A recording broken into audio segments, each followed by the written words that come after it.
The government of St. Lucia has resuscitated the proposed Grand Hyatt Hotel project earmarked for construction in Sabuisha, Choiseul.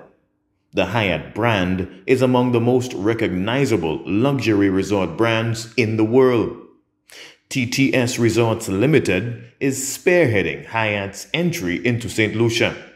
Prime Minister Honorable Philip J. Pierre, together with Tourism and Investment Minister Honorable Dr. Ernest Hilaire, on July 20th, signed a framework agreement with representatives of TTS Resorts Limited.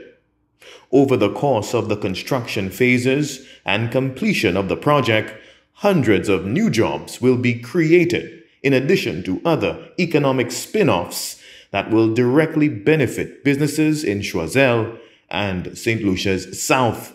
I want to thank you for showing the confidence in St. Lucia. You will be allowed free rein to run your business. All what the government will do is the government will ensure that the people of St. Lucia are not disadvantaged. But you, because we want any investment, we want the investor to have a fair return, we want the worker to get a fair wage, and we want the country to benefit. That is all we ask for. We ask for nothing more. So I look forward to the real opening of the resort. The initial development terms, according to Honorable Dr. Hilaire, have been renegotiated. The Tourism Minister went on to explain TTS Resorts Limited is also open to exploring opportunities to complement the recently enacted Community Tourism Bill. We commenced discussion with the developers and shared our thoughts with them on how some of the outstanding issues that exist can be resolved and to make way for us to move forward. There were issues with the construction of the bypass road. In the last engagement, the suggestion was that the government of St. Lucia would have paid for the construction of the bypass road. In renegotiating the arrangements, the developers have agreed that they will provide the financing for the construction of the bypass road, and we are deeply grateful to them for that acceptance.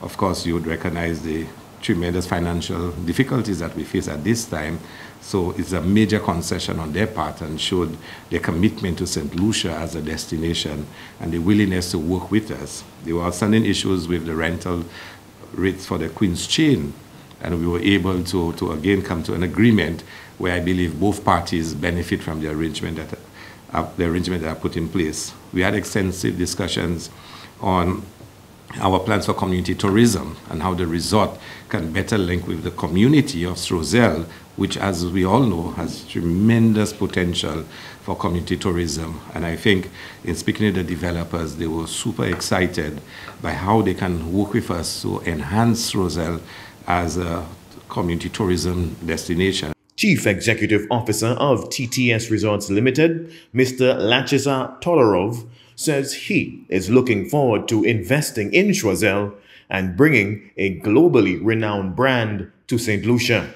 I'm very happy that we finally managed to find a good compromise on how to proceed. It is our policy as a company. It has always been. We do the same things everywhere we work. We are grateful to the community where we have our properties, because it is actually the community that has let us do business. So we always insist on working together, and it has always been our policy of trying to give back to the community for the support that we will need, because regardless, I mean, a hotel is a living organism. Hospitality is something that needs the people around the resort to be supportive in order to provide the best of the quality for the client. The 345-room luxury Grand Hyatt Hotel is expected to open in 2025 and signifies Hyatt's continued brand growth into the Caribbean's leading travel destinations. From the Office of the Prime Minister, Rihani Isidore.